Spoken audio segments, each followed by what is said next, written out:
제가 오늘은 설교 준비를 특별히 하면서 지난 제가 영광교회 5월 첫째 주에 부임해서 지금까지 있었던 여정들을 생각해 보는 시간을 가졌습니다. 사랑하는 여러분, 제가 목요일 날 새벽에 말씀드렸는데 여러분 기억하시는지 모르겠어요. 한 주 동안 가장 귀한 날, 그 귀한 날을 뭐라고 한다고요? 고맙데이, 고맙데이. 그리고 옆 사람을 만날 때는 뭐라고 한다고요? 멋지데이. 옆 사람이 멋지다는 거죠. 멋지데이. 그리고 대화하다가 그 사람이 하는 말을 맞장구 쳐주면서 반드시 뭐라고요? 대단하데이, 대단하데이. 그리고 헤어질 때는 그 사람에게 반드시 뭐라고요? 고맙데이, 고맙데이. 그리고 집에 가서는 그 사람에게 문자를 보내는데 문자에다 뭐라고 보내냐면 좋았데이, 좋았데이. 이렇게 보내야 된다는 얘기를 했습니다. 자, 우리 옆 사람과 한번 하트 표시를 하면서 한번 해볼까요? 자, 오늘도 옆 사람을 보면서 멋지데이 한번 해주세요. 멋지데이. 네. 자, 그러면 항상 고맙데이, 항상 고맙데이. 또 옆 사람에게 대단하데이, 대단하데이. 네. 자, 이제 저를 보고 금년 한 해도 좋았데이. 네, 맞습니다. 여러분, 제가 영광교회에 와서 여러분들을 웃기려고 노력을 많이 했어요. 왜냐하면 제가 와서 보니까 여러분들이 다 우거지상을 쓰고 있는 분들이 많이 있었어요. 왜 이렇게 풍파에 시달리고 있는지. 제가 저 변화산 꼭대기에서 있다가 이 세속 세상에 내려와서 보니까 여러분들이 여러 가지 많은 고초를 겪었는데 여러분, 그 중에서 가장 기억나는 유머 어떤 게 있을까요? 예? 여러 가지가 있을 거라고 생각이 들어요. 그 중에 하나가 와. 예. 늘 음식이 나오면 뭐라고 해야 돼요? 와. 누굴 만나면 뭐라고 해야 돼요? 와. 그렇죠. 차 한 잔 마실 때도 와. 무엇을 할 때마다 항상 와. 아침에 눈 뜰 때도 와. 하루를 시작하는 게 얼마나 다행이에요. 여러분, 하루에 건강하게 눈 뜰 수 있는 거 굉장히 놀라운 사실이에요. 이걸 믿지 못한 분은 병원에 가보세요. 병상에 누워가지고 눈을 제대로 못 뜨는 분이 많이 있는데 내가 눈 뜰 수 있는 거, 와. 우리는 뭐든지 와, 감사함으로 받아야 될 줄 믿습니다. 또 여러분들이 제가 한 얘기를 다 내용은 잃어버리고 꼭 이상하게 곡해를 하는 분이 계십니다. 어느 부부가 있었는데 어느 토요일 오후 나른한 날에 소파에 누워있는 그 아내의 눈이 살짝 풀려서 잠이 드니까 그 남편이 그 아내에게 어떻게 했다고요? 컵에다가 물을 떠다가 그 아내가 깨워달라는 시간에 물을 살짝 이렇게 뿌렸다는 거 아니에요. 예? 그러자 자기야 일어나, 2시 정각이야. 그러자 아내가 깜짝 놀라서 눈을 뜨니까 아니 당신 지금 내 얼굴에 뭐 한 거야? 그랬더니 그 남편이 아내에게 뭐라고 했다고요? 예. 내가 지금 장미꽃에 물을 주는 거야. 그렇게 이야기했다고 하잖아요. 예. 여러분, 그러자 그 아내가 남편에게 뭐라고 했냐면 아니 당신은 내가 장미꽃인 것을 어떻게 알았대? 그렇게 이야기를 했답니다. 제가 여러분을 웃기려고 이외에도 뭐 여러 가지 많은 이야기를 했습니다. 제가 가만히 생각을 해보니까 이 8월부터 학계, 스가랴, 에스라, 느헤미야까지 하나님의 말씀을 전했습니다. 그 중에 꼭 여러분이 기억하고 싶었으면 좋겠다는 단어를 제가 4가지를 소개하려고 합니다. 첫 번째는 제가 많이 강조했고 위임시대 때 했던 부직갱이였습니다. 우리는 타다남은 부직갱이였다. 우리의 과거의 모습입니다. 우리 지난 날을 생각해 보면 우리는 다 죄인이었고 그 죄 때문에 다 멸망받을 수밖에 없었고 지옥에 갈 수밖에 없는 정말 부엌에서 누구도 인정해 주지 않는 타다남은 불의 끝을 린 부직갱이와 같은 것이 우리 자신의 과거의 모습이다. 그렇지만 우리 자신의 현재의 모습을 생각해 보면 면류관에 박힌 반짝반짝 빛나는 뭐와 같다? 보석과 같은 존재다. 왜? 그런 부직갱이와 같은 우리들을 위해서 예수 그리스도가 오셨고 예수 그리스도께서 십자가의 죽으심으로 여러분과 저는 하나님의 자녀가 되었고 하나님의 자녀가 되어서 믿음으로 살아가는 우리들에게 하나님이 면류관을 씌워주시고 그 면류관에 반짝 반짝 빛나는 보석처럼 하나님은 우리를 존귀하게 여겨주시는 줄 믿습니다. 영광교회 성도들의 모습은 바로 반짝 빛나는 보석과 같다. 그래서 제가 만날 때 반짝 어떤 분이 저에게 새벽에 갑자기 반짝 해가지고 제가 깜짝 놀라기도 했습니다. 제가 또 여러분에게 드린 말씀 중에 하나는 뭐냐면 제3의 영적 부흥이라는 것을 말씀드렸습니다. 즉 부직갱이가 과거의 모습이고 멸관에 박힌 빛나는 보석이 우리의 현재의 모습이라 한다면 우리의 미래의 모습은 바로 제3의 영적 부흥이다. 우리 교회가 처음에 개척했을 때 우리 교회가 이 지역에서 많은 사람들이 구원하는 놀라운 역할을 지금부터 59년 전에 있었습니다. 또 1990년도 초에 어려운 일이 있었지만 그 어려운 일을 극복하고 우리 교회가 두 번째로 부흥하는 놀라운 역사가 있었습니다. 어려움을 딛고 일어서서 첫 번째 부흥이, 두 번째 부흥이 이루어졌습니다. 고난 속에서 하나님은 부흥의 역사를 이루셨습니다.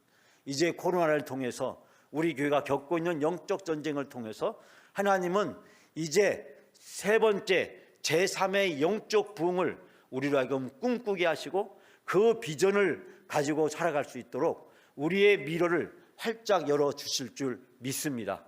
우리의 과거는 부직갱이였지만 현재는 멸관에 박힌 빛나는 보석과 같은 존귀한 영광교회 남은 성도들이고, 그리고 우리의 미래는 하나님의 꿈이 우리의 비전이 되어서 실현되어지는 바로 제3의 영적 부흥의 역사가 2023년부터 우리에게 펼쳐질 줄 믿습니다. 그 하나님의 꿈이 우리의 비전이 되어서 우리의 미래가 하나님의 놀라운 역사로 인도해 주실 줄 믿습니다. 저는 지난 8월부터 이제 지난주까지 했던 저의 모든 설교를 통해서 여러분이 이 세 가지를 꼭 기억해 줬으면 좋겠습니다. 우리는 부직갱이였지만 그러나 지금은 멸관에 박힌 빛나는 보석과 같은 존재다. 그런데 하나님은 우리들에게 꿈을 가지셨고 그 꿈은 우리의 비전이 되었다. 그 비전은 바로 영광의 제3의 영적 부흥이라는 것입니다. 오늘 주신 말씀을 보면 당시에 어려웠던 초대교회 상황에서 믿음을 지키고 살아가는 것이 얼마나 중요한 것인가를 가르쳐주고 있습니다. 8권의 일반 서신의 내용은 당시의 이방인 교회들 속에서 있었던 일들에 대해서 우리에게 이야기해주고 있는데, 특히 거짓 교사와 잘못된 가르침을 가르치는 목자들에 의해서 초대교회가 많은 어려움을 겪고 영적 혼란 속에 빠지고 있었습니다. 유대교 기독교인들 13권의 바울서신에 잘 등장하는데 거기에서는 율법이냐 아니면 은혜냐, 율법으로 구원받느냐 아니면 믿음으로 구원받느냐, 그 문제가 유대인들에게 가장 중요한 문제였다면 이제 이방인 교회에서 예수를 믿었고 이방인 교회에서 시작된 교회들은 어떤 문제가 있었냐면 우상을 가지고 있었고 다른 종교를 가지고 있던 사람들이 예수를 믿어서 기독교인이 돼서 교회 안에 들어오니까 그들이 과거에 가지고 있었던 잘못된 우상과 가르침을 가지고 교회 안에서 복음을 잘못 오해하는 일이 생겼습니다. 오늘 본문의 말씀을 보면 바로 그런 상황 속에서 이 잘못된 거짓 교사와 그리고 이 잘못된 길로 인도하는 거짓 목자들로부터 초대교회 교인들을 지키려고 하는 귀한 말씀이 여기에 담겨져 있습니다. 전 이 말씀을 통해서 세 가지 은혜를 이 시간 짧게 함께 나누려고 합니다. 첫 번째는 은혜를 받아서 하나님을 기쁘시게 하라는 것입니다. 여러분 28절 말씀 다 같이 함께 봉독합니다. 28절 말씀입니다. 그러므로 우리가 흔들리지 않는 나라를 받았은즉 은혜를 받자 이로 말미암아 경건함과 두려움으로 하나님을 기쁘시게 섬길지니. 다시 한번 합니다. 그러므로 우리가 흔들리지 않는 나라를 받았은즉 은혜를 받자 이로 말미암아 경건함과 두려움으로 하나님을 기쁘시게 섬길지니.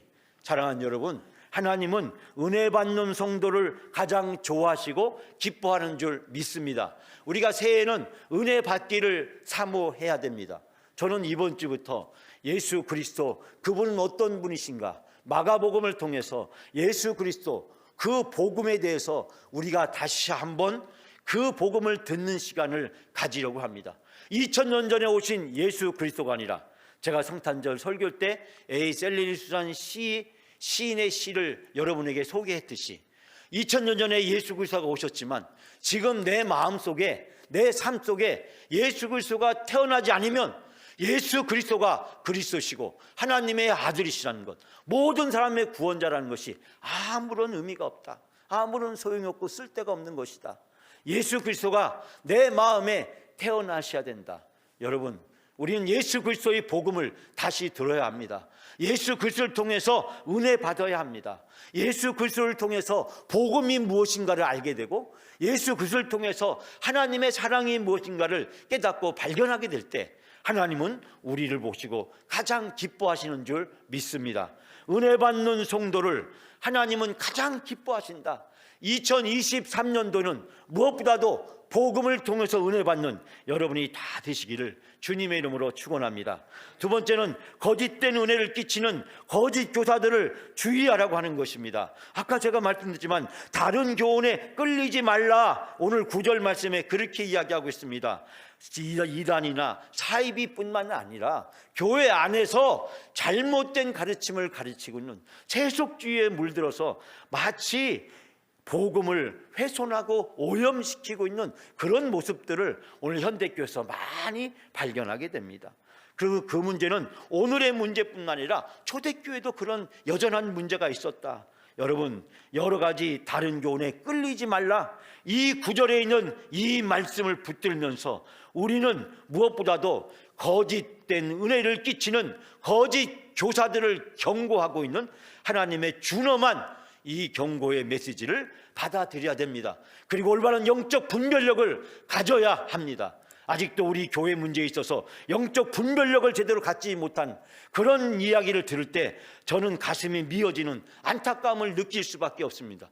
아니, 몇십 년을 신앙생활하는데 이렇게 분별력이 없다니, 하나님의 말씀이 무엇인지 이렇게 구분하지도 못하고 자기의 정욕과 그리고 인간적인 욕심과 관계에 얽매여 있는 정말 불쌍하고 안타까운 모습을 금할 길이 없습니다. 사랑하는 여러분, 우리는 늘 기도하면서 말씀을 비추어서 깨어 있어야 합니다. 그래야 거짓된 은혜를 구별할 수 있게 되고 거짓 교사들로부터 우리가 승리하게 될 줄 믿습니다. 세 번째로, 오직 예수 그리스도 그분만 바라고 나아가자고 이야기하고 있습니다. 예수 그리스도 그분만 바라고 나가자. 오늘의 본문의 말씀에서 일관적으로 우리에게 이야기하는 것은 바로 예수 그리스도, 영원하신 예수 그리스도 그분만 바라고 나아가는, 그래서 2023년도에는 우리 영광교회가 무엇보다도 복음이 회복되고 예수 그리스도가 구원자이심을 우리의 삶에서 온전히 회복되어지는 놀라운 은혜의 역사가 함께 하시기를 바랍니다.